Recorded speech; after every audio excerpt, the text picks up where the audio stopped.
right, everyone. Welcome to another episode of the Daria Hammer podcast. Today, my guest is no other than Andrew Lacey, who is the CEO and founder of Prenuvo, the company pioneering proactive whole body MRI imaging to detect cancer and other diseases early.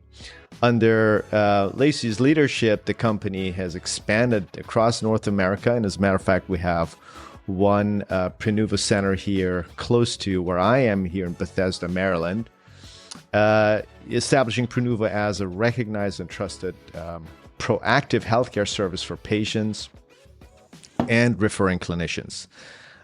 Lacey is a seasoned entrepreneur with extensive experience taking transformative products from conception to scale.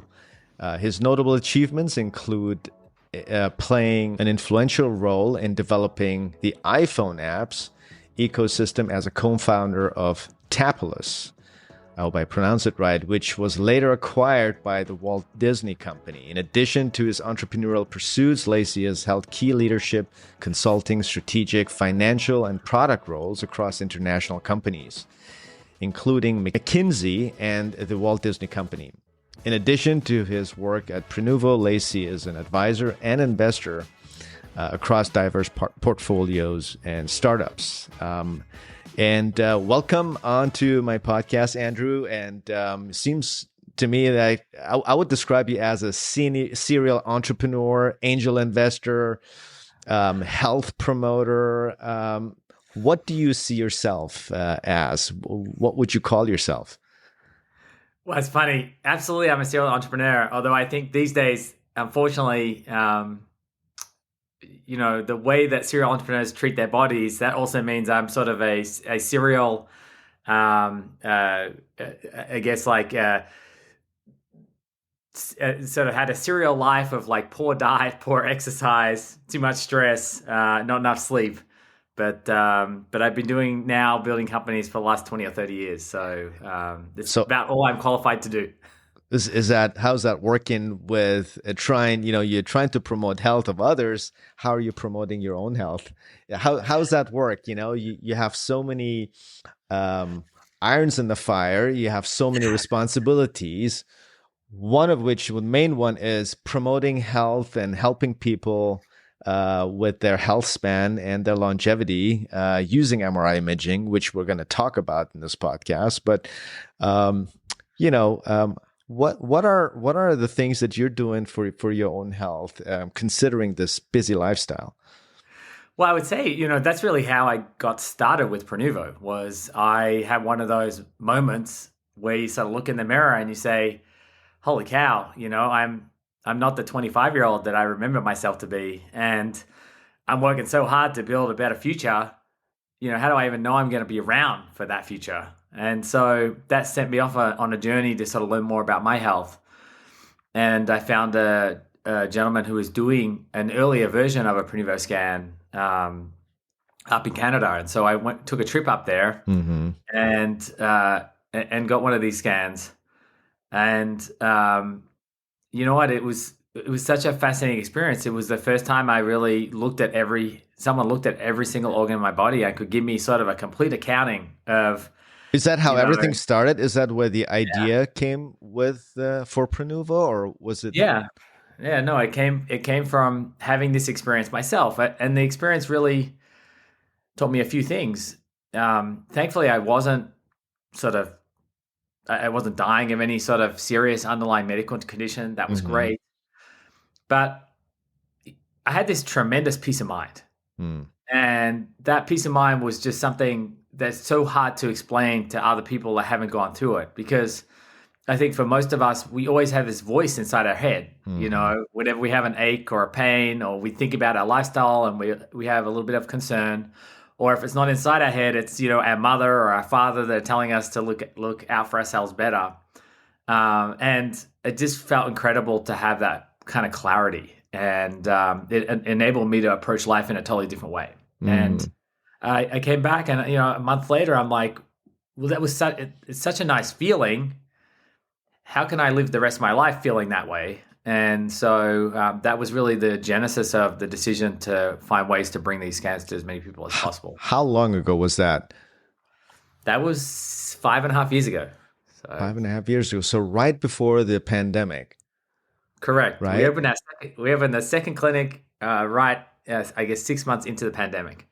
Interesting. How was that experience? You have this great idea, and now the pandemic hits with, I'm sure there is construction involved. I'm sure there is like a lot of things involved. How did that affect the, building the company and then building all these centers? Well, it was interesting. We managed to stay open the whole time Hmm. through the pandemic. And what happened during that period was a lot of hospitals and medical practices stopped doing preventative Yes. screening. Yep. So people weren't getting mammograms, people weren't getting colonoscopies. There were people who had cancer that was Yep. in remission, but they weren't Hmm. getting checked up on. And so we became known as a place where people could go to make sure that they didn't fall behind on that. And to my knowledge, we never, I mean, like any business, from time to time we had people that had COVID, but everyone was wearing masks, and Hmm. we never really identified sort of any risks that we sort of brought to the patients that came in. And Sure. on the contrary, we were able to help people stay on top of their health during this really troubling, 2 or 3 years.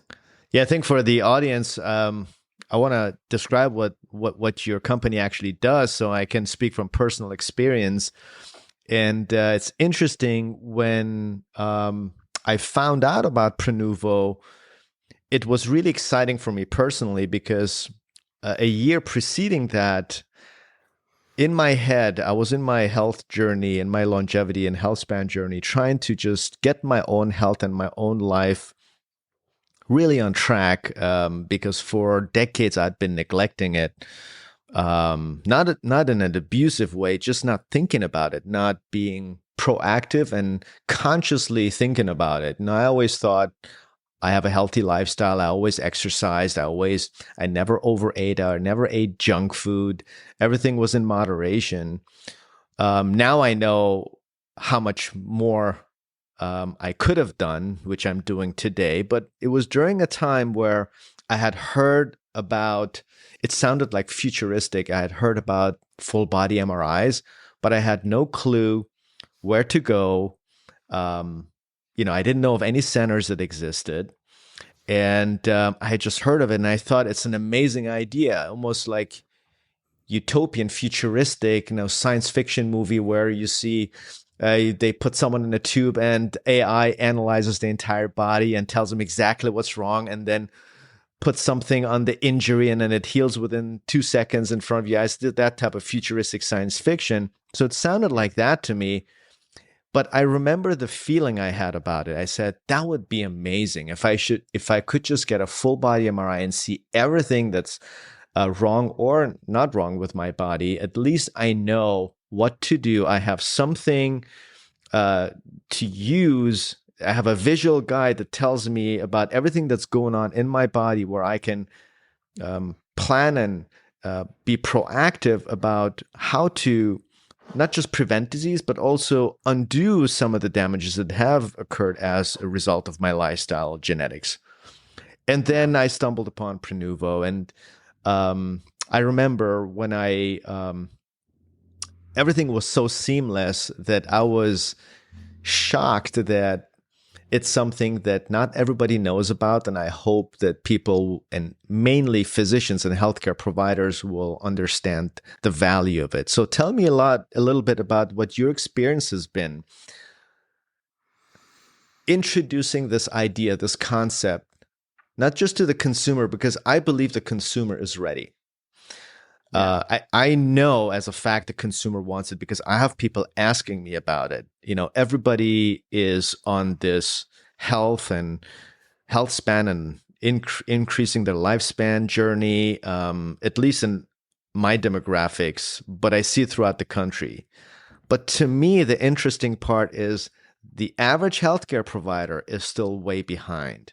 And it's very bizarre because it's almost like they've been brainwashed by our system that they've been first taught and then they've been practicing in for decades. And now someone comes and tells them the earth is round and not flat, and they're fighting you. What is it only me, or has this been your experience dealing with healthcare providers? Well, I think it's yes, it's been our experience, but it's also it's understandable in the sense that the underlying technology we use is MRI. And MRI actually has been around for 30 years. Mm-hmm. The first MRIs came out in the 80s. In fact, in some of the hospitals out there, they still have the originals because it's too difficult to pull them out and put a new one in. And the field has advanced a lot since then. The image acquisition has gotten faster. The image quality has gotten better. There's increasingly AI that sort of enables us to do more with these machines than was ever possible, even maybe 10 years ago. And a lot of physicians maybe don't fully appreciate that this modality is not like an X-ray or a CT machine where, those are quantitative imaging modalities. MRI is a qualitative imaging modality. So all of that, the hardware and the acquisition protocols and the radiologist training and the AI, all of these things just they're really important determinants of how accurate the scan is. Sure. And so it takes time for us to educate folks, physicians, about, why it is what we're doing in particular, is sort of different, and how, what the industry is doing more broadly compared to sort of 30 years ago. And certainly compared to CT screening, which was something that a lot of physicians were familiar with 20 or 30 years ago. And that was not a great technology to be looking in the entire body. So what are some of the things the cynics and the doubters tell you? It's shocking to me. You come across published articles trying to evaluate whether taking a full body MRI would be justified based on some meta-analysis of a bunch of retrospective studies, just trying to reason why it's an overkill.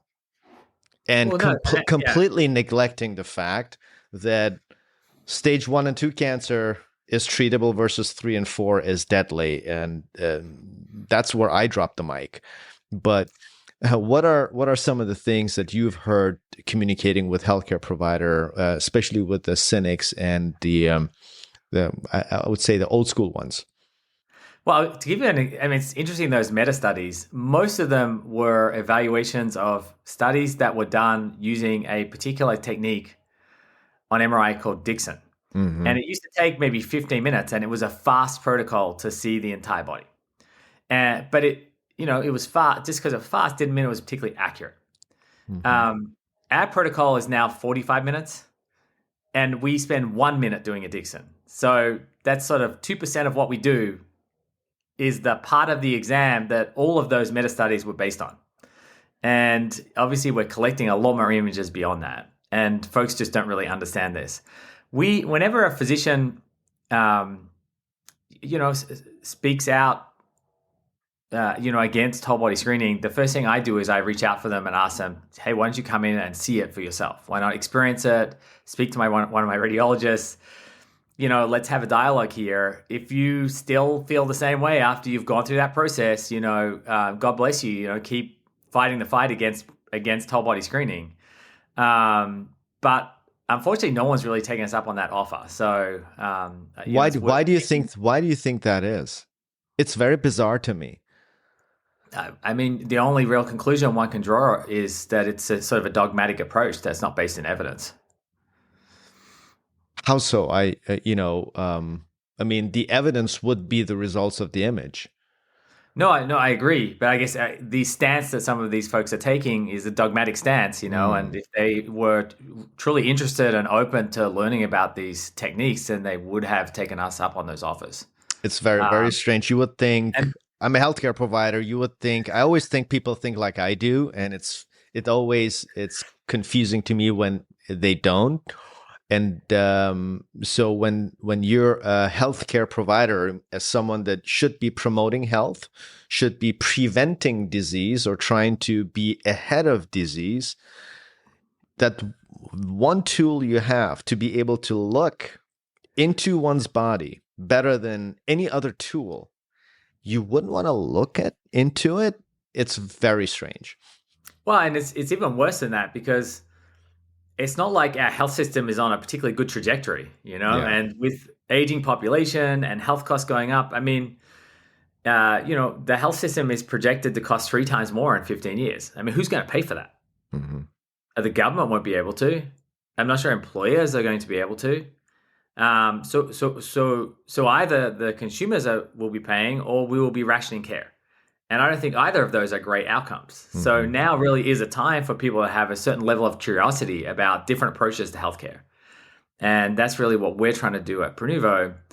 And that's why we're excited whenever we can get physicians in to really help them understand how these protocols can change the way they practice medicine. Hmm.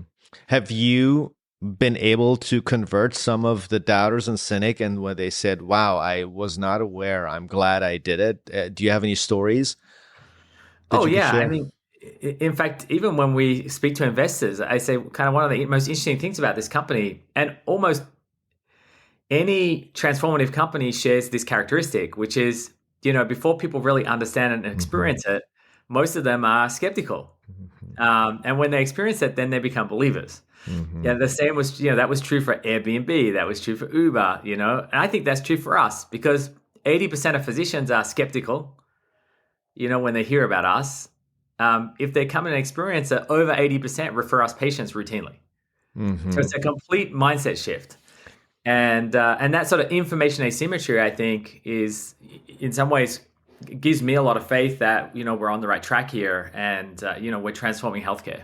I think you have a lot of perspective in that regards. I've read about when you were trying to develop apps for the iPhone, when people were still using and hard set on their Blackberries and Nokia phones, and probably they were making fun of you about 20 years ago. Think and look at us now. I mean, there's an app for everything. And tell us a little bit about that perspective, and how are you utilizing that perspective going into other businesses as well as Prenuvo? Yeah, well, there's just a lot of, I believe that analogy is sometimes the best teacher.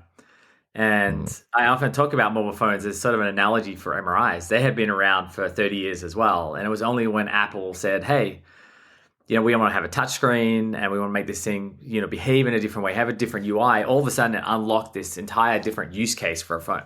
And now people buy phones not to make phone calls, they buy phones to do everything else. And today, the market for MRIs is 99% diagnostic. You have a problem already, and we use these machines to better characterize that problem. I believe the future market for MRI machines is going to be 99% screening asymptomatic patients. And that use case is going to, Mm-hmm. it will take over this industry, and it's only a matter of time. What's your prediction? Well, it's so hard to imagine. The mobile company that we started in 2009. And, so we're 15 years. 15 years ago, we didn't use phones for anything other than making phone calls. So, I mean, it's been a tremendous change in a relatively short period of time. And medicine is not known for moving things Oh, along very fast. not at all. But I think in 10, 15 years' time, everyone's going to be getting these. I hope they're covered by insurance.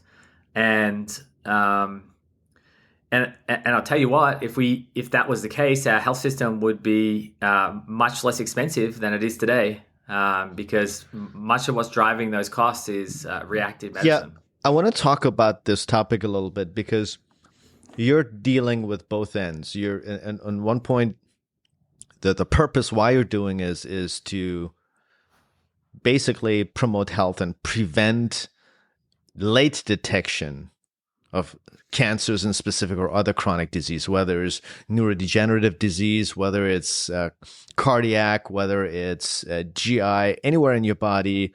Hmm. That's where I see as a clinician the value. Even as a patient for myself, I see the value. I want to Yeah. know things when they start happening at a cellular level using blood biomarkers, and visually using MRI, which is the greatest detail, before even clinical symptoms occur. I mean, ideally, that's why we're doing it, and technology allows us to do it that way. And so now the question is, why wouldn't you do it? So I think me and you both agree on that, and we don't even have to debate that. And anyone that wants to debate me, I would gladly invite them, because I yet have to hear an argument against it. The question here is, I don't understand. I guess I don't understand how that would fit into the insurance model, because and correct me if I'm wrong, from my view, insurance model is based the way they're profitable is because, especially a lot of insurance companies, they own actually the pharmacies. For example, Aetna owns CVS. So they have a whole system, a whole model that grows and makes money based on it's a recurring thing. So people get sick, they are in need of prescription medication, and the longer we can keep those patients alive on medication, the more profitable it is for the insurance companies and the pharmacies. So someone asked me, it's like, well, why would insurance companies not want to promote health? Because they're paying out a lot for our healthcare, of our sick care. When we're sick, insurance companies make money, right? Well, yes. However, if no one gets sick, really, if no one gets chronic disease, insurance is going to eventually become less attractive, because the reason why people get insurance is not because they constantly get sick, is because they're afraid of getting sick and not being able to afford their health care or their sick care. And so therefore they buy insurance. The same thing with life insurance, the same thing with car insurance. If I know I'd never get in an accident, why would I get car insurance? I'm not going to pay for car insurance. If someone told me you're never going to get in an accident, or you're going to drive this car and the car, you can hit anything, the car is not going to break down, is not going to get damaged. So why would I get car insurance? So for insurance companies, how is that attractive if we prevent chronic disease or make the disease processes shorter by not having someone on chemotherapy for 5 years, or someone being in the ICU for a year and then being in some home health center for 10 years? How do you see Prenuvo, something being proactive, be attractive for an insurance company, and why would insurance companies cover it? Not that they have to, but I'm just putting that question out there. Have you thought about it?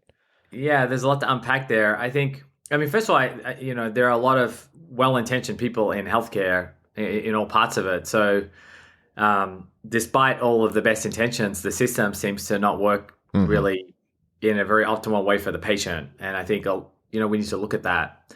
But I would say, as it relates to preventative health and screening, most of the advances have come through governments legislating that insurance companies have to cover these evaluations. So, Obamacare made it such that every insurance plan had to provide a certain level of preventive health, including mammograms and colonoscopies and so on.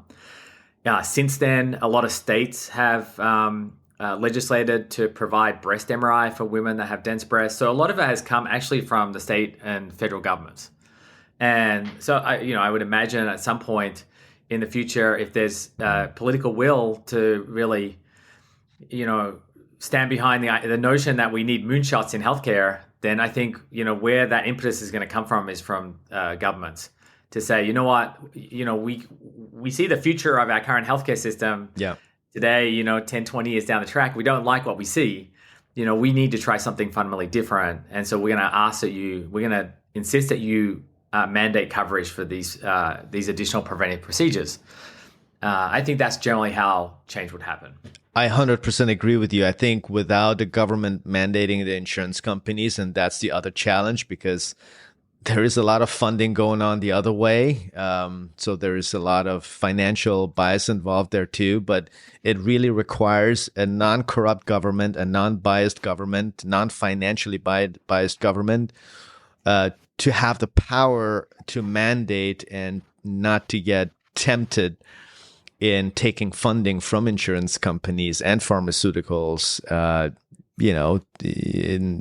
I don't think it's a secret anymore that that's happening, but it requires a real independent government for that to mandate. And, we'll see if that happens. We're going to have a new administration now starting in January, and with a government that is all about promoting health and making us healthier. At least that's what they claim. So we'll see how that will unfold.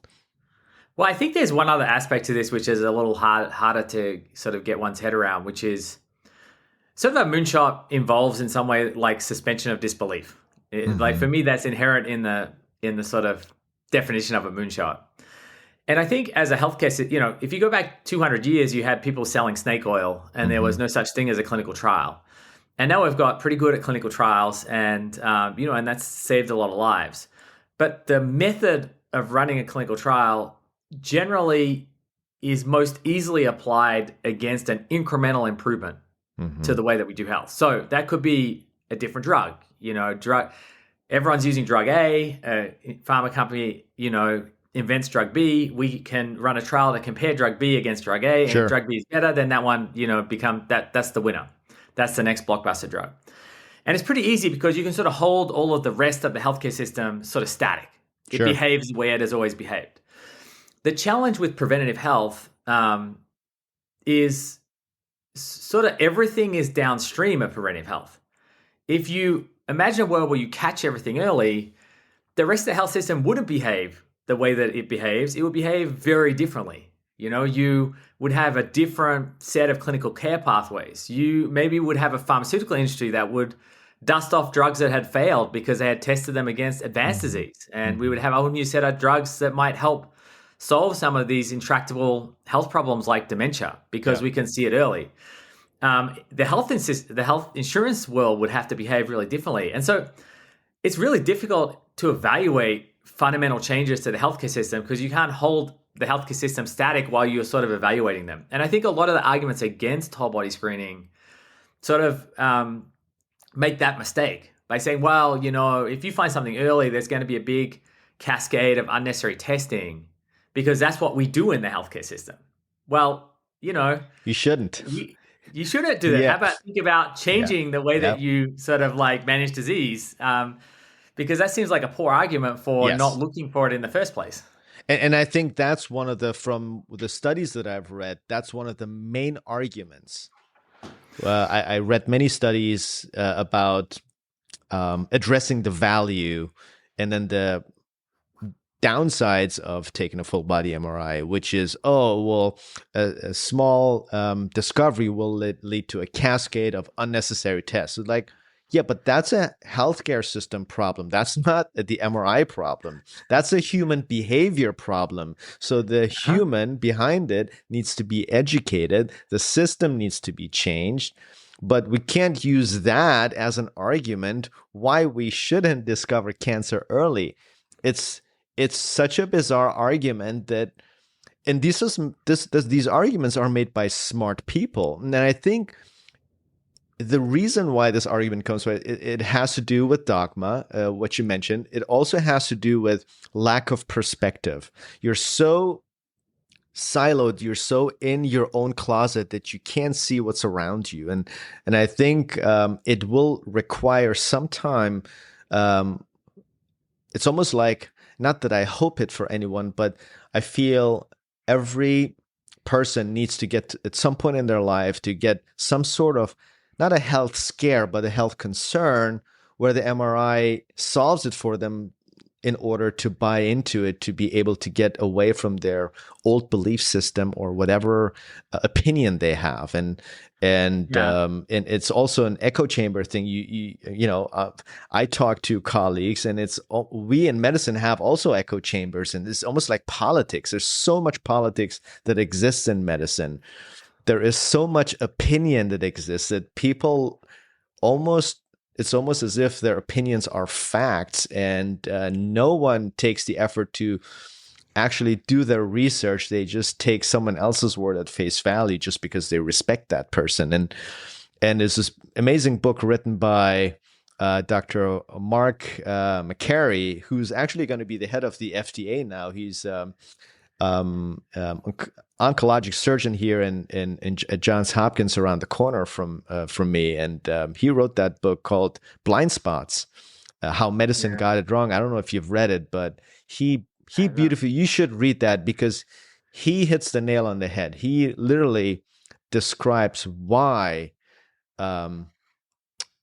science is something like we call science, but then half of the science several years down the road is debunked, and then is basically 10 years later you show how this certain study that became a landmark study, they spent like in the case of the Women's Health Initiative study about a hormone replacement 20 years ago, which was the most expensive study, over $2 billion. It was the most expensive study that was funded by the NIH, that falsely claimed that hormone replacement therapy increases the chance of breast cancer in women. So a whole generation of women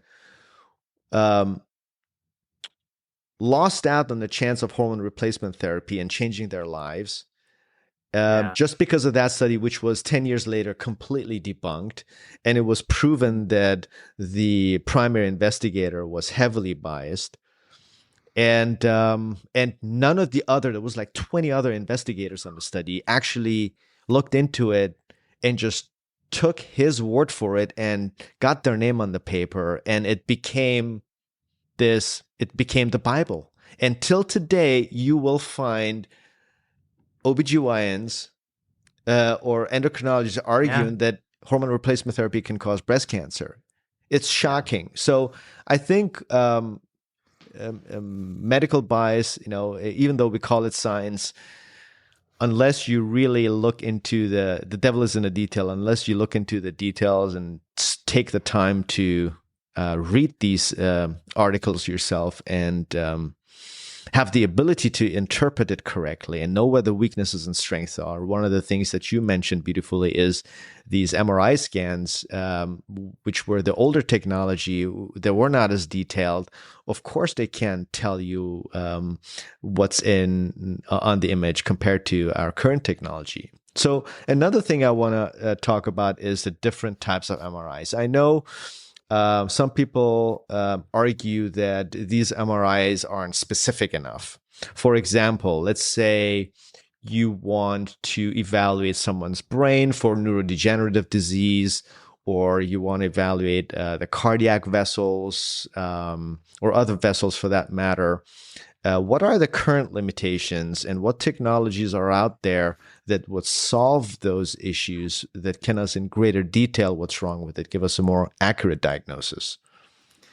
Yeah, well, the starting point really is to say, what's your objective function? What are you trying to solve for? And for us as a company, we wanted to have a scan that would be under an hour, 45 minutes to 50 minutes, that could be diagnostically relevant for the most number of things that could kill you or significantly affect the quality of your life. So that's sort of our philosophy. And although, the scans have evolved, every couple of months, we update our protocols, we add something here, we remove something there, we introduce a new sequence.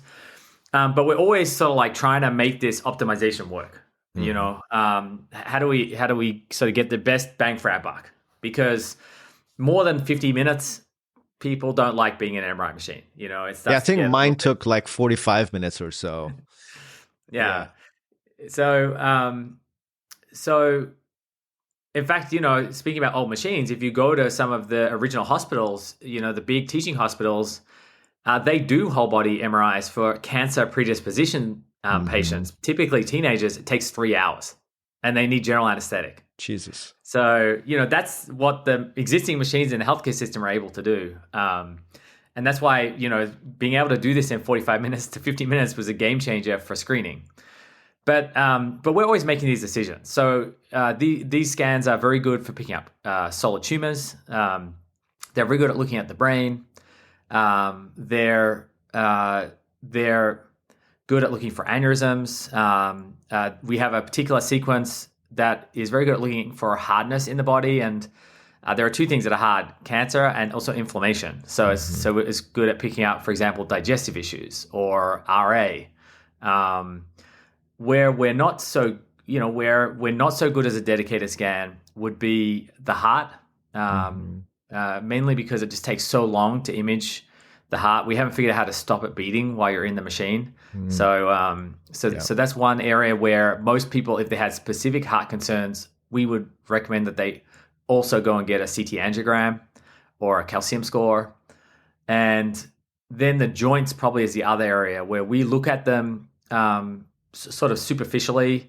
But if people have a particular problem with a joint, it's going to be easy and inexpensive to go get a dedicated set of imaging of that joint itself. What's the difference between that dedicated image and your image, which covers the whole body? Is it just like a software thing? Is it a time factor?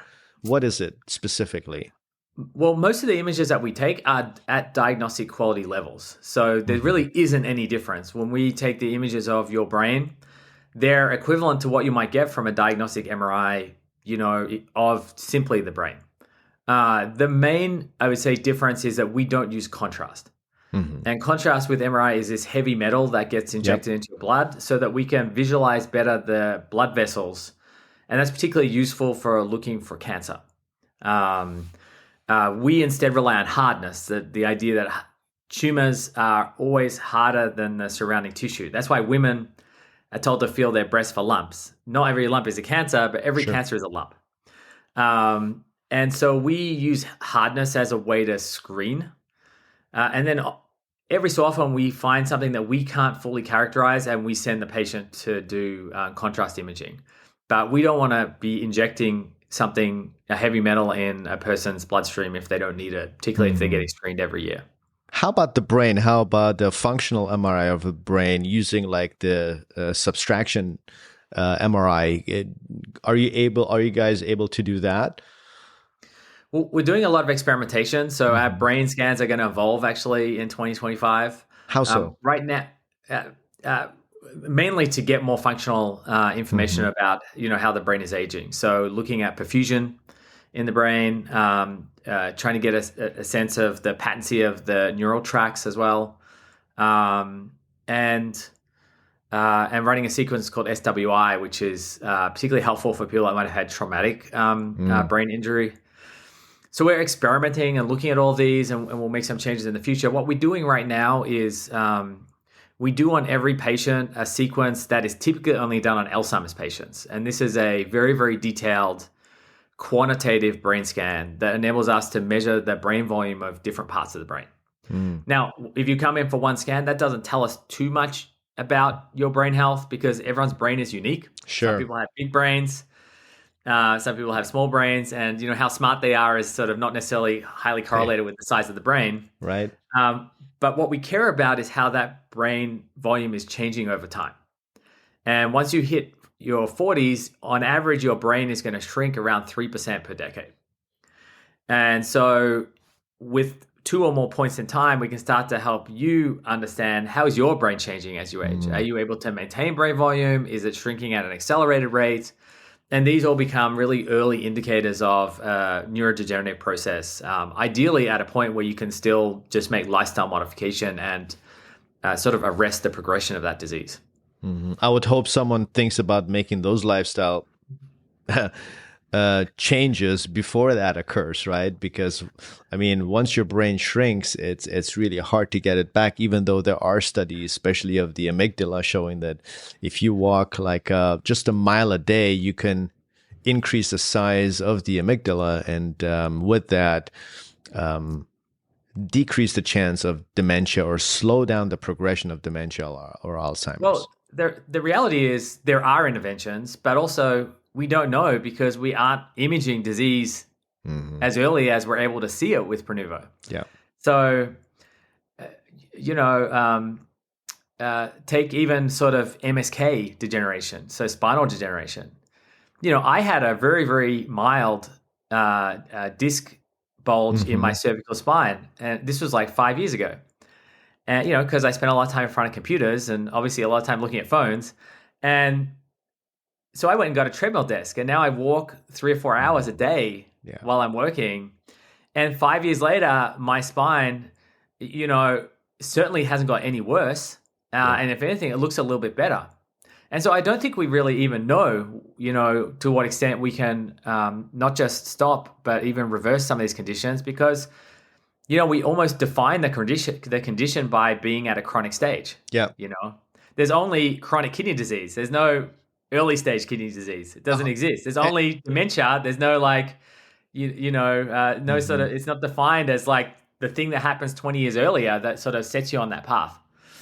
Yeah, I think for me, that's where I see the value with this, because a lot of us, if we are confronted with an idea, with a hypothesis, like we go to our doctor, they say, okay, you have high blood pressure, for example, or, you got arthritis, the common stuff, or your sugar is borderline high. It seems like a very abstract thing for someone to digest, and as a result, hard to make a change, because I think a human brain, the way we work, talking about the brain, is we don't believe things until we see it. It's almost like if we see something visually, it's more compelling, more convincing to then make a change, because we might, even though we trust our doctor, but it has a different effect when someone just tells you. It sounds almost like someone is preaching, like you're listening to a broken record. And then so you're less inclined, or you're less motivated to make a change. And I think psychology has a lot to do with it. And I think that's an aspect where taking a full body MRI has this huge value as an educational tool, but also as a tool where the patient for the first time can literally see for themselves what's happening, and then having compelling enough evidence to make lifestyle changes or choices. For example, let's say someone is in denial about the fact that they're becoming more forgetful and is slowly creeping in dementia. Even their doctor says, no, this is normal, because maybe it's subclinical. It's normal.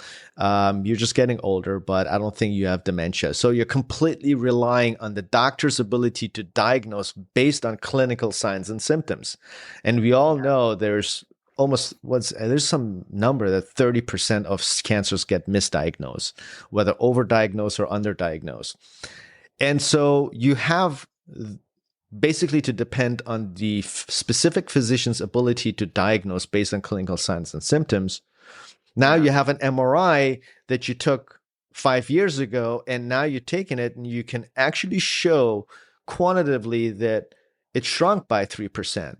So now you have evidence. You're like, well, wait a second. Maybe the patient is not imagining that they're forgetful, or they have short-term memory loss, and because this is pretty congruent with what we can follow from the MRI. And I think it's different when a patient sees that and then believes it, and then feels compelled enough to say, you know what?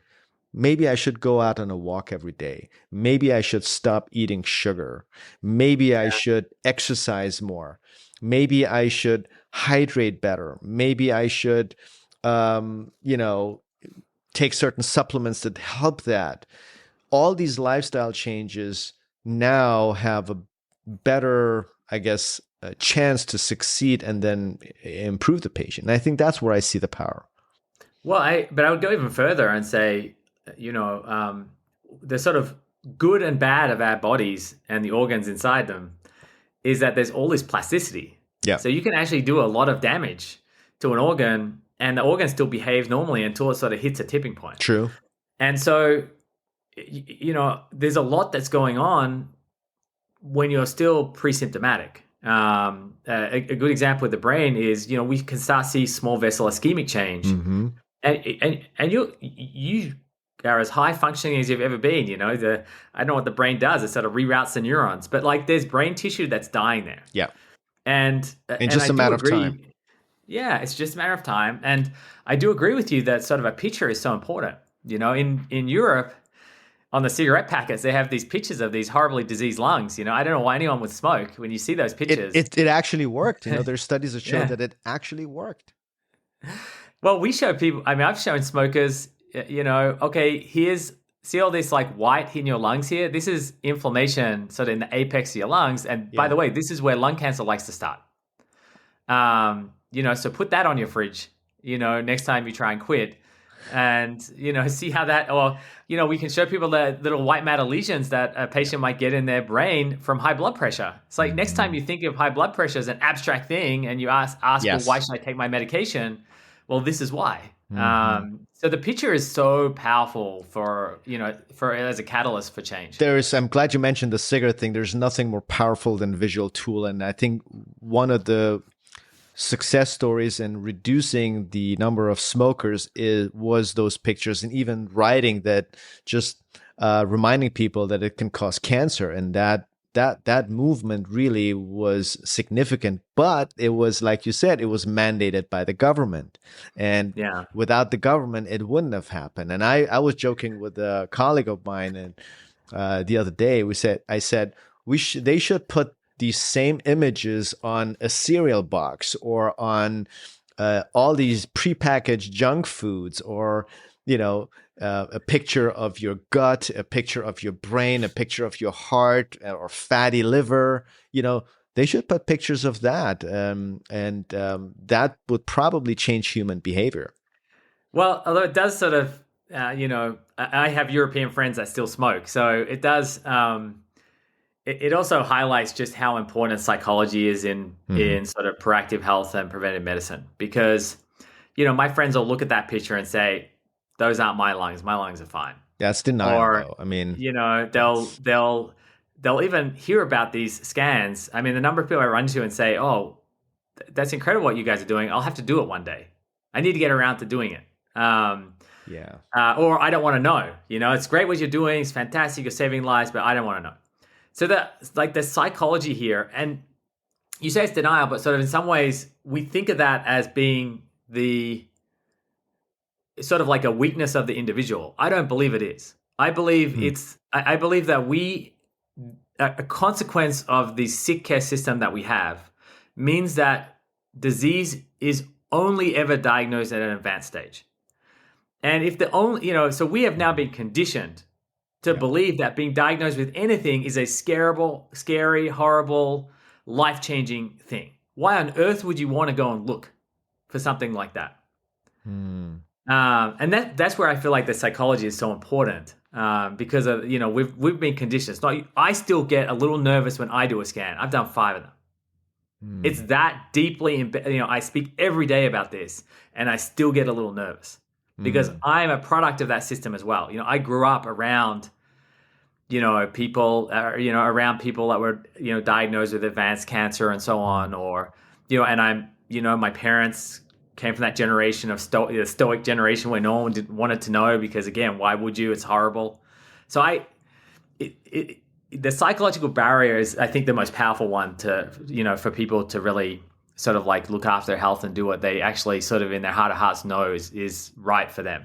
Yeah, I think you hit the nail on the head. I think I'm very certain, actually, I'm very certain that it has to do with the fact that we're conditioned that way, that our healthcare system conditioned. It's the same reason when you go to the dentist, every time people hate to go to the dentist, because every time you go to the dentist, they find something and tell you, yep, you need a filling here, or you need a crown there, or something is broken there. And you dread it. You always dread it because you're like, well, as long as I don't have pain, I guess everything's fine. So why would I bring on the bad news early and ruin my time, my life? And that psychology, I think that is human conditioning, and it's a personality thing. I could tell you one of the life-changing things I witnessed wasn't actually my patient, was a family member that had complained of headaches. And it was back in Canada, in Vancouver. And my wife said, like, my uncle is complaining of these headaches. What do you think he should do? I'm like, I don't know. I mean, how old is he? Like, what's his medical diagnosis? Like, what other underlying conditions does he have? I mean, there's so many things. I mean, what do you want me to say? It's like, yeah, so he has had his headaches that it just started in clusters, and then now it's kind of like permanent, and they're piercing. It's really debilitating. I'm like, well, does he have like migraines? Is he ever diagnosed with migraines? I mean, he probably needs a brain MRI Mm-hmm. if it's progressively getting worse and nothing takes care of it. He says, well, he has been telling his doctor. His doctor said, well, just insurance won't cover it yet, so a certain time has to pass with. They love this word, conservative measures, before they can approve an MRI, and if that doesn't work, then they'll approve for an MRI. Yeah. And so a month passed, and the symptoms got really worse, and it's like he's really suffering. I said, well, have him just go at an MRI center and just pay out of pocket, just get a freaking MRI. Like, it's like $500 for getting a brain MRIs. So he's like, yeah, that's a good idea. So then he goes like, well, why should I pay out of pocket if it's covered by insurance? We're talking about conditioning. That is another way of conditioning, is these insurance companies, they condition you, they give you this illusion that, if you pay out of pocket, you wasted your money, because why else are you paying for insurance? And in case of Canada, he wasn't even paying anything for the insurance. It was, government insurance. He finally got an MRI prescribed, but he wouldn't be able to get it immediately. He had to wait 9 months. After 9 months, long story short, he gets an MRI. He had a brain tumor the size of a tennis ball. Wow. 2 weeks later, he dies. Wow. So that has always stuck with me. And, we all have a holy shit moment, whether it affects us personally. Hopefully it won't affect us personally. Hopefully we can learn the lesson from someone else's mistake, which is tragic enough. But it was always in the back of my head. And not that I live my life every day thinking, what if I have a brain tumor? But the fact that I have the peace of mind that I could literally walk into a center without asking my doctor or the insurance company for permission, and to get an MRI scan and to detect the brain tumor when it's the size of a peanut instead of a tennis ball, I know it would be curable. At least have a much higher chance of cure. And so to me, this is where I drop my mic for anyone that wants to argue with me. They want to say, oh, the chances according to studies is less than 3%, or just some arbitrary number. I don't know the number, but it's pretty minimal. Well, 3% or 1% out of 1,000 people, or out of 100 people, that's one person. You save one life out of 100. That's a lot. There is 7.7 billion people in this world. How many billions of lives would you save with that, or hundreds of millions? How could you argue against that? So the argument is just so bizarre that it doesn't even make sense. So I think the fact that your company is able to provide that direct to consumer, just like companies like Function Health or Inside Tracker are able to bring biomarker testing to the consumer without the need of getting a prescription from a doctor to check 140 biomarkers and knowing exactly what your levels are, whether it is your allergies, your DNA predisposition, your from your cholesterol, sugar, vitamin levels, all of those things. And then what the next step in my mind is AI, using AI to interpret all of that within milliseconds, without human error, without human opinion, free of bias and opinion, which is huge in medicine, like we talked about. Where do you see the power of AI? Is it something your company is talking about? Because I can only imagine you are creating this huge library of images that you can feed an AI computer, and you can help an AI computer make this diagnoses that a human eye couldn't make. Is it something that you guys I'm sure you guys are looking into it, aren't you? Well, yeah, no, we definitely are. I mean, the theme really is what you touched on around blood, for example, let's say you go get a cholesterol test, you either have normal cholesterol or you have abnormal cholesterol. Yeah. So it's sort of like a binomial test. But we all know if you do enough of these tests that, your cholesterol can trend in a certain direction, and it's good to know about it before it becomes, quote unquote abnormal.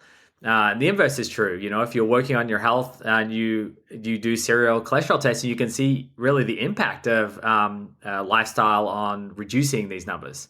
So, I prefer to think of health generally as something that's on a spectrum, not, you're either healthy and then you're unhealthy. And I think Prenuvo is all about that as a company. Of course, the challenge is that it can be very challenging for radiologists to look at for very, very subtle signs, very, very subtle changes from one scan to the next. So if you look at the spine, it's very difficult to say, that curve angle of that vertebrae changed like 1 degree from your last scan, and plus you're depending on the radiologist's skill, which varies hugely.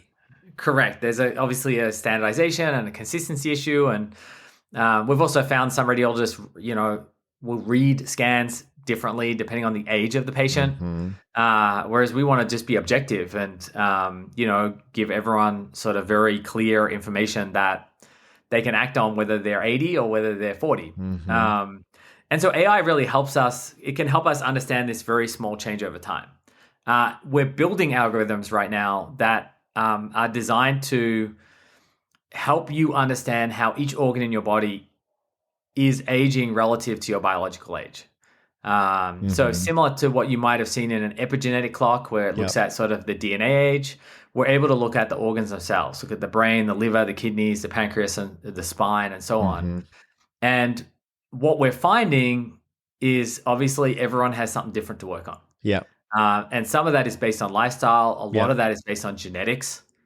And, people perhaps don't really understand that. You might have, fit people that run triathlons, but they have fatty liver. You might have generally healthy people that have a kidney disease. So it's AI really helps us understand sort of how we're tracking in our health. And again, provides like a way for you to see your health journey as something that is, graduated, not just, healthy and then I've got advanced disease. Yeah, I think these gradual changes showing relative trends in your health, that's the power. And that's even with your biomarkers that you can get tested. That's a power of that because it's individual to you where you know what lifestyle modifications you should be doing to improve that. And, actually, I'm wearing a glucose monitor just so I know how my body responds to certain diets, to stress, and then so I can manage those. I'm more aware of it. It just increases one's awareness. And when you're aware of something, only then you can change it or take action. You might not take action because for whatever reason, maybe you don't care or you feel it's too much work, and that's fine. But I think we all have skin in the game and are motivated enough, at least the ones that live for the love of life and are not just waiting to check out or don't say, well, we're all headed towards the cliff, so what's the point? Kind of attitude. And I see more and more people, I can't tell you in the past, just 2 years alone, there's not in specific, the middle-aged people that come to me that haven't taken initiative towards their own health outside of their network of their doctor, meaning on their own with direct-to-consumer stuff online, whether it's taking a whole-body MRI, whether doing direct-to-consumer biomarker testing, and that number is increasing significantly. It's incredible, at least in our demographics. I don't know what's happening in the rest of the country or the rest of the world, but we live in a very progressive area here in the greater Washington, D.C. area, and I could tell you, if I had to guess, I would say out of the middle-aged patients, whether male or female, age 45 to 55, that specific group, I would say 8 out of 10 are doing something. They're either taking a supplement or they're doing something aside of just going to their doctor, and they're highly curious. and they're very open to suggestions, almost like hungry. When I mention something like, "Oh yeah, can you tell me please more about it? I was thinking about it, but there's so much conflicting information online." So they're kind of lost, and I think as doctors, we're a little behind the eight ball there in being able to guide these people that are looking to live a preventative lifestyle, a healthy lifestyle. Well, I think it changes, in fact, the relationship that doctors have with their patients. Oh, I and mean, we trust. have, Yeah. yeah, we have all these patients now that coming out of COVID, they're so focused on preventive health, and there's a lot of companies like Prenuvo that are, really are aiming to empower patients to sort of take control of their health.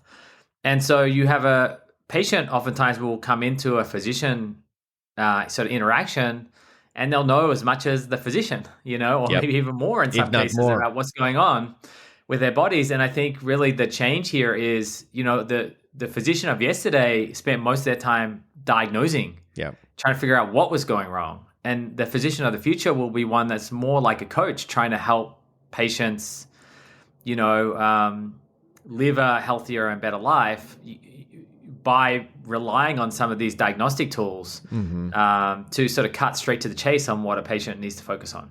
Yeah, I think you hit the nail on the head there, and I'm excited for the future. I'm glad that we're going through this evolution in my lifetime. I'm 51, so I know I'm headed towards the cliff.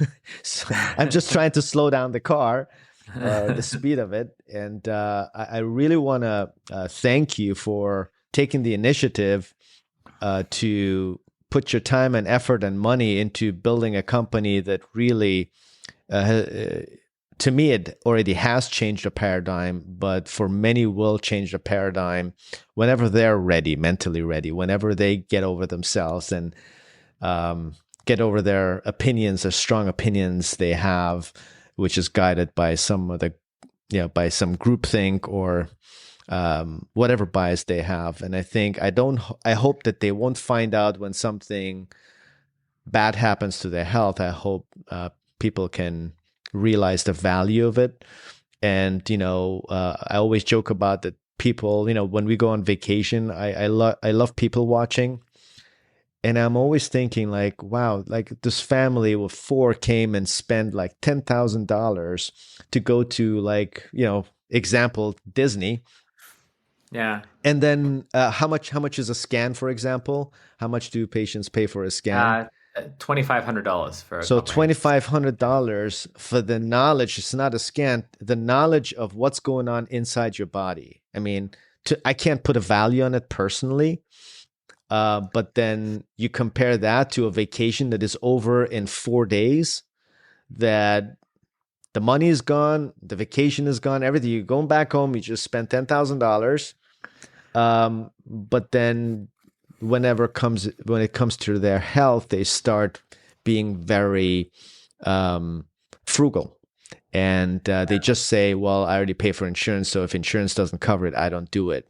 And that is the brainwash. That is that kind of, to me, what has to change, and it will change once more people do it, more doctors talk about it, where it then becomes normalcy. And right now, people think it's only for the rich and the famous, but I believe it's Or for they think anyone. they think it's for people that are really into longevity. And I think, everyone who's into longevity does one of these scans. But, our average patient is just an average person, like they just had grandkids and they want to make sure they're around for, as many years as possible. Well, when it comes to longevity, you are right, but you have a generation that is dying. So you Yeah. have the baby boomers. It's probably much harder to convince a baby boomer because they're just too deep into the system as far as belief. But then you have my generation with the Generation X. They really are on the longevity bandwagon. And then you have the millennials and the Gen Zers that are highly aware. I know that because they come to me, they ask me, hey, what can I do now to slow down or prevent aging? I'm like, you're 25. Just enjoy your life. Just live a healthy life. Do all these things: sleep, exercise, nutrition, diet, and mindfulness. And you should be fine. You don't come your shop for Botox. You don't need that. You just need someone to educate you how to live. And they're like, oh, I already know all of that. I meditate. I eat only whole foods. I'm like, wow. And so that's the power of social media and the internet. That the generation, like especially the Gen Zers, they're the smartest, and a lot of millennials. By the time they will be ready to get an MRI scan, to them it's going to be as normal as walking into, I don't know, Starbucks getting a coffee. And I think that's something that if I was Prenuvo, I would be excited about, knowing that the coming generation that is more so a customer is super intelligent, educated, and proactive when it comes to anything in their lives. Yeah. Well, I'm excited. I'm just excited that more people are thinking about this, and that we've been helping enough people. We've been helping thousands of people so far with life-saving diagnoses, and it's a cool space to be working in. So what are you working on now? Speeding up the scan, making it more comprehensive, opening up new locations. We have 17 in the US. We're opening another 10 or so here. We're opening internationally in Europe and Australia next year. How do you gauge the speed of opening new centers? Because there is an art, and I mean you're obviously a master in business, and there's an art between opening, make sure you don't expand too fast and stretch yourself thin, versus not too slow and missing out on an opportunity. How do you balance that? Well, I think the idea is you always are a little bit over your skis. The goal is to make sure you don't fall over. There's great product market fit for what we're doing. People want us to enter new markets. There's a lot of pull for that. And so sort of some of the best signal that we have is just when we think we're going to go into a market, we run wait lists, and we have thousands, sometimes tens of thousands of people that are waiting for us to enter. And so that's probably as much science that goes into it, if I'm being totally honest. And I have a team that works just tremendously hard trying to help people get the courage to come in and really stay on top of their health. Amazing. Well, thank you so much for all you do. I can't wait to see this becoming normalcy, and I really appreciate you taking the time to come on. I know you're super busy, and I promised Andrea and Grace to keep it at 1 hour, and so hopefully we get to do in next year or so another podcast and new developments, and I'm personally excited. I'm excited to have the opportunity to, just for myself and my family, for you to have given us this opportunity. And thank you. I appreciate it. It's been a great conversation. Thanks for having me, Dario. Thank you so much. And Andrew Lacey, everyone, the CEO of Prenuvo.